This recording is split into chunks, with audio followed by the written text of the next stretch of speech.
ওমর ইবনে আব্দুল আজিজের সময়ের একটা ঘটনা। এক লোক 7 দিন এক ব্যাগ টাকা নিয়ে ঘুরতেছে, এক ব্যাগ টাকা ঘুরতেছে। যে কোনো গরিবের বাড়ি মনে করে যখন যায় বলে হয় আমার কাছে জাকাতের টাকা আছে, সাথে সাথে দরজা লাগে দেয়, সাথে সাথে দরজা লাগে দেয়। কারণ বাংলাদেশে অনেক গরিব আছে দেখবেন, তারা কিন্তু জাকাতের টাকার কথা শুনলে না ভাই না, তুমি হোক দান করো নিব, জাকাতের টাকা আমি নিব না। কারণ জাকাত মানে হচ্ছে মালের ময়লা। মনে করে 100 টাকার মধ্যে 2.5 টাকা ময়লা, এটা ফেলে দিচ্ছে। 100 টাকা সাইজ করার জন্য 2.5 টাকা কি মালের ময়লা মনে করে অনেক গরিবই লাগে না। আমার এক দাদা ছিল, রমজান মাসে কেউ যদি তাকে দাওয়াত দিত, মুরব্বী আমার বাড়িতে আপনার ইফতারের দাওয়াত, আমার দাদা আগেই বলতো সারাদিন কষ্ট করে রোজা থাকে, তোর বাড়িতে ইফতারি করে সব দেবো, এই ধান্দাটা আছে তুই। আমাকে কইল হুজুর আপনার দাদা এরকম কেন? আপনি বলেন ইফতার করলে সবের কমতি হয় না? আমি জানলাম দাদা আপনি যদি ওই বাড়ির লোকেতে ইফতার করেন আপনার ইফতারের সব ঠিকই থাকবে, ওই ইফতার করানো বিনিময়ে আল্লাহ আলাদা একটা সব দেবে। আমার দাদার একই কথা, না সারাদিন কষ্ট করে রোজা থাকে, পরের বাড়িতে ইফতার করবো না, দরকার হলে পানি খামো খুরমা খামো, কিন্তু পরের বাড়িতে বিরিয়ানি খামো না রে। এরকম রোজাদার আছে না? দরকার আছে না? নাই। যেই দরজায় যায় সঙ্গে সঙ্গে দরজা বন্ধ। এক ব্যাগ টাকা নিয়ে লোকটা 7 দিন ধরে ঘুরতেছে, একটা গরিবও দরজা খোলে না। লোকটা কান্দার বলে আল্লাহ যখন কোরআনের আইন চালু হবে তখন ধনী না হইয়া গরিব হওয়ায় ভালো। কোরআনটা যখন বাংলাদেশ চলবে তখন ধনী না হয়ে গরিব হয় ভালো। খালি গরিব হয়ে দরজা খুলে বসে থাকতাম, ধনীরা এসে আমার টাকা দিয়ে যেত। সুবহানাল্লাহ না কেন? 7 দিন ধরে ঘুরলাম, গরিব নাই। মনের দুঃখে মরুভূমির মধ্যে গেছে, গাছের ছায়ায় বস্তা মাথার দিয়ে একজন ঘুম পাড়তেছে। বেগালা মনে করছে আল্লাহ আমার প্রতি রহম করছে, আসসালামু আলাইকুম। সঙ্গে সঙ্গে বস্তা থেকে মাথা তুলে বলতেছে আলহামদুলিল্লাহ। বেগালা বলে ভাই আমি তোমার সালাম দিলাম, তুমি শুকরিয়া আদায় করলে কেন? ওয়ালাইকুম সালাম কও। এক বস্তা টেকালে 15 দিন ঘুরতেছি রে, এক বস্তা টেকালে 15 দিন ঘুরতেছি, তোর গরিব পাইনি, তোকে দেখে গরিব মনে করে আল্লাহ শুকরিয়া আদায় করছি। বলে আমি ঘুরি 7 দিন, তুমি ঘুরো 15 দিন, তাহলে গরিব। আস্তাঈনু বিস-সাবরি ওয়াস-সালাত, 2 রাকাত ওয়ালা নামাজ পড়ে আল্লাহর কাছে কান্দে রে, বলে মাবুদ 7 দিন ঘুরলাম 15 দিন ঘুরলাম, গরিব পাইলাম না, তাহলে কি এই দেশে কোনো গরিব নাই? আল্লাহর পক্ষ থেকে জানানো হলো রে ধনীরা শোনো, সুদ ভিত্তিক অর্থনীতিকে মানুষ কবর দিয়া যাকাত ভিত্তিক অর্থনীতি যখন চালু হয়ে যাবে ওই দেশের জন্য আল্লাহ তাআলা রহমত আর বরকতের দরজা খুলে দিবে। তাহলে কোরআন নাজিলের রমজান মাসে আমরা যাকাত দেই, এই যারা ধনী মানুষ তারা শুধু যাকাত দিলে হবে না, কোরআন বিজয়ের আন্দোলন করা লাগবে। জোরে কোন কথা ঠিক কি না? আর গরিবেরা ধনীর বাড়িতে যায় যাকাত নিবেন না, বরং কোরআন যদি বাংলাদেশে বিজয় হয়ে যায় একটা গরিবও থাকবে না, সব গরিবকে আল্লাহ তাআলা স্বাবলম্বী বানায় দিবে। কারণ বাংলাদেশে কমপক্ষে 1,000 ধনী আছে যাদের একেবারে নিম্ন সম্পদের পরিমাণ হলো 100 কোটি টাকা। কমপক্ষে কতজন আছে? নিম্নে 1000 ধনী আছে যাদের সম্পদের নিম্ন পরিমাণ হলো 100 কোটি টাকা। 1000 কোটি, 2000 কোটি, 5000 কোটি টাকারও ধনী আছে বাংলাদেশে। যেখানে আছে না নাই? আপনি বলেন তো, ধরলাম 100 কোটি, তাহলে 100 কোটি টাকা 2.5 কোটি টাকা যাকাত হচ্ছে, তাহলে 1000 ধনীর কত হচ্ছে? হিসাব করবেন না? আপনি হয়তো বলবেন হুজুর আমরা এর হিসাব করার জন্য আছি। তাহলে রমজান মাসে দামি হলো সেই কোরআনের জন্য, সেই কোরআনের যাকাতের কথা ইচ্ছা মতো না হিসাব করা? ইচ্ছা মতো না হিসাব করা? নবীর কাছে একজন সাহাবী এসে বলতেছে ইয়া রাসূলুল্লাহ আমি বড় অভাবী, মেহেরবানি করে আমাকে একটু দান করেন। আল্লাহ রাসূল সঙ্গে সঙ্গে জুব্বা তুললেন। সাহাবী তাকায় থেকে ক্ষুধার জ্বালায় নবী পেটে পাথর বাঁধে বসে আছে। সাহাবী বলে হুজুর আমি আপনার কাছে সাহায্য চাই তো ভিখু, আমি অভাবী কিন্তু আপনার মতো এত অভাবী না। এইবারে তো গরিব সাহাবী যখন ফিরে যাওয়ার চাই, আল্লাহ রাসূল বলেন কোথায় যাবে? বলে আমি একজন গরিবের কাছে সাহায্য চাইছি, সে তো ক্ষুধার জ্বালায় পেটে পাথর বাঁধে আছে। রাসূল বললেন সাহাবী রে আম্মা সাইলা ফালা তানহার, সাইলকারীকে খালি খালি ফিরান যায় তাহলে তুমি একটু বসো আমার কাছে। গরিব সাহাবী যখন নবীর কাছে বসলেন, নবী ডাক দিলেন, আলী। সাহাবী চুম করছে, কে রে? নবী এমন একজনক ডাক দিচ্ছে যে তার চাইতো গরিব। সুবহানাল্লাহ না কেন? আলী দৌড়ে এসে কয়, রব্বাইকে রাসূলুল্লাহ, কি আমাকে ডাকলেন? বলে এই যে আমার এক সাহাবী না খেয়ে আস। আলী বলতেছে, আমি আজ 3 দিন হলে খাওয়া কাক কয় দেখিনি, তা আমার দেখা লাভ আছে? গরিব সাহাবীকে দেখেন তো, হুজুরের পেটত পাথর বাঁধা আছে, আপনি 3 দিন হল না খেয়ে আছেন, আপনাকে ডাকতেছে। এটা দেওয়া না উপহাস করা? আল্লাহ রাসূল বলেন, আলী আমি তোমাকে ডাকছি কিছু দেওয়ার জন্য না, তুমি একটা চিঠি লেখো ওসমানের কাছে, চিঠির অঙ্কের মধ্যে লেখা দাও 2000 টাকা। গরিব বলেন, না হুজুর 10 টাকা হলে যথেষ্ট। আল্লাহ রাসূল বলেন, যার কাছে তোমাকে চিঠি পাঠাচ্ছি সে অল্প দিয়ে খুশি হয় না। হযরত আলী চিঠির মধ্যে 2000 টাকার অঙ্ক বসাই দিলেন। চিঠি লেখা যখন শেষ করলেন, ইতি মুহাম্মাদুর রাসূলুল্লাহ নামটা লিখে যখন গরিবের হাতে দেয়, গরিব ওসমান গনির দরবারে গিয়ে দেখে ওসমান গনি ক্যাশিয়ারের সঙ্গে ঝগড়া করতেছে। কিছুক্ষণ পর পরই বলতেছে, এই বেটা 4 আনার হিসাব দে, 4 আনার হিসাব না দিলে কিন্তু আজকে তোর ছুটি নাই। গরিব মনে মনে কয়, আল্লাহ, যাকে আল্লাহ এত সম্পদ দান করেছে সেই লোকটা 4 আনার জন্য ক্যাশিয়ারকে ছাড়তেছে না।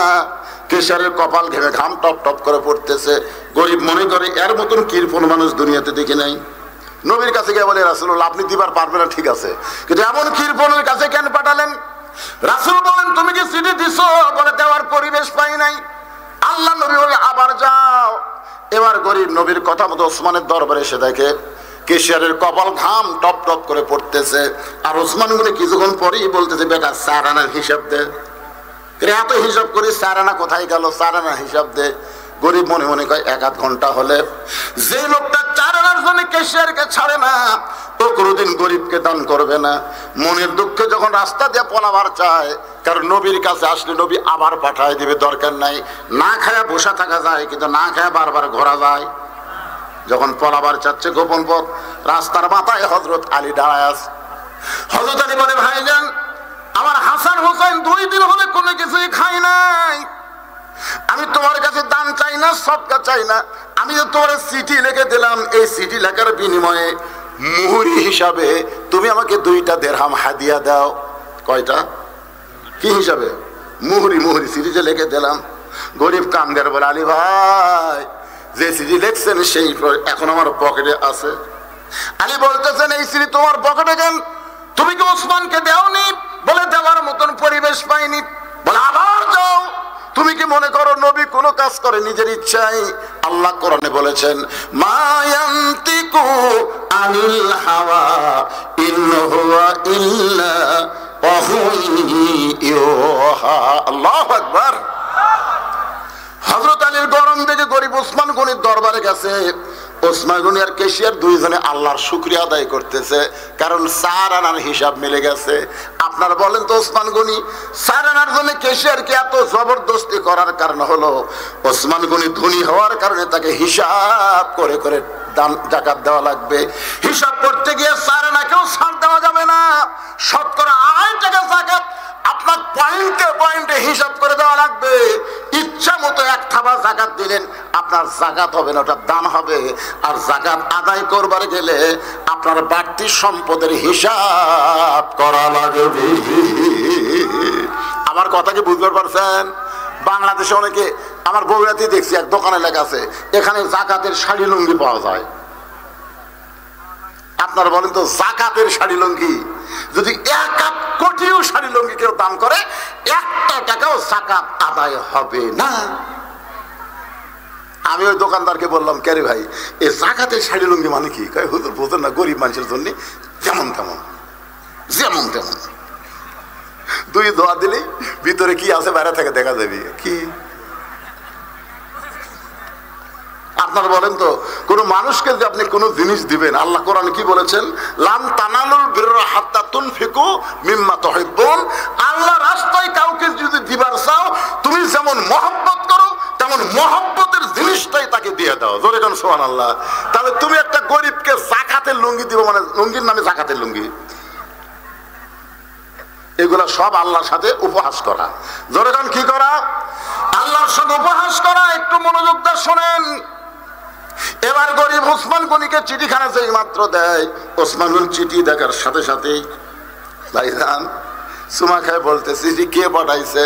বলে চিঠির নিচে দেখেন নাম লেখা আছে, আল্লাহর নবী এই চিঠি পাঠাইছে। সঙ্গে সঙ্গে ওসমান গনি চিঠিতে একটা চুমু দেয়, বলে ভাইজান এই চিঠি কে পাঠাইছে? গরিব বলতেছে, আপনি কি লেখাপড়া জানেন না?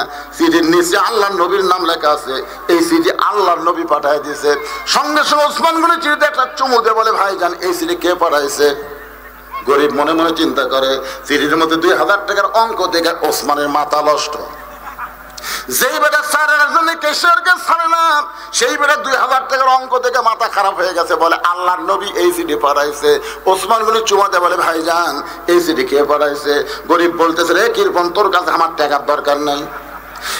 দৌড়ে নবীর কাছে গিয়ে বলে, রাসূলুল্লাহ এমন একজন কৃপণের কাছে আমার পাঠাইছেন, আপনি চিঠি দিচ্ছেন পরপর 3 বার কইলাম আপনার নাম, তারপর আবার যখন শুনতে চাই আমি নাম না বলে আপনার কাছে নালিশ জানাই।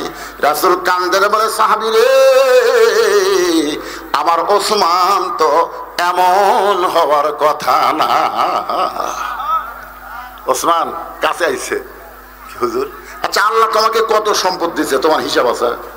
ওসমান গনি বলতেছে, ইয়া রাসূলুল্লাহ আল্লাহ আমাকে কত সম্পদ দিয়েছে, পুরোপুরি হিসাব না থাকলেও তো একটা হিসাব আছে। রাসূল বলে, সেটা কি হিসাব? বলে আল্লাহ আমাকে যত সম্পদ দিছে, এই সম্পদ রক্ষণাবেক্ষণ করার জন্য যে গুদাম আছে, এই গুদামে তালা দেওয়ার পরে ওই তালার চাবি টানতে একটা উট হিমশিম খায়। আপনার সুবহানাল্লাহ বলেন না? মানে যত সম্পদ আল্লাহ দিয়েছে সব সম্পদ গুদামে থোয়ার পরে গুদামে যে তালা দেয়, এই তালার আবার চাবি থাকে না, তালা দেওয়ার চাবি, এই চাবিগুলা টানতে একটা উট হিমশিম খায়। তাহলে কত গুদাম, কত তালা, কত চাবি, তাহলে কত সম্পদ। আল্লাহ রাসূল বলে, ওসমান এই চাবি টানতে উট হিমশিম খায়? আচ্ছা মনে করো তোমাকে আল্লাহ যত সম্পদ দিয়েছে, এই সমস্ত সম্পদ যদি আল্লাহ ফেরত চায়,